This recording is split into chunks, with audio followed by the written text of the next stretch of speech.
Eh di maghiwalay na tayo! Tapos ayun na nga, nasin niyo yung story ko. Tapos bakla ito pa. Hite, okay ka lang? Anyari? Ha? Ay, wala. Hala, be, parang naluluha ka. Uy, oo nga, naiiyak siya. Hala, umiyak siya. Uy, sino nagpaiyak kay Nicole? Te, okay lang yan, te. Dead ma sa kanila.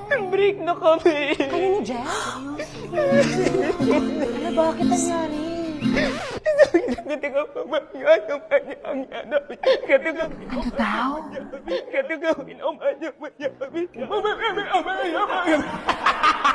Boys, respeto naman oh! Umiiyak na kayong tao. Te, okay lang yan, te. Di siya kawalan. Oo nga, te.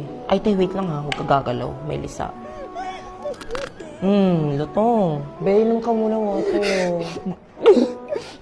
Kaso may gamot tong tubig ko ah. May ubo kasi ako, tas nilagyan ng gamot ni mama. Pero ikaw kung gusto mong mahawa, uminom ka. Pero may gamot kasi talaga tong tubig ko. Ikaw gusto mo pa bang uminom? Huwag na lang. Okay lang yan, malayo yan sa bituka. Uy, huwag niyo siyang kalibutan. Bigyan niyo siya ng hangin. Hala, nahihirapan na siyang huminga. Wala guys, dali niyo sa clinic! Hindi. Sa lahat-lahat na pinagdaanan namin, ganun-ganun na lang. Gets kita, te. Grabe naman siya. Ganun na nga kayo katagal.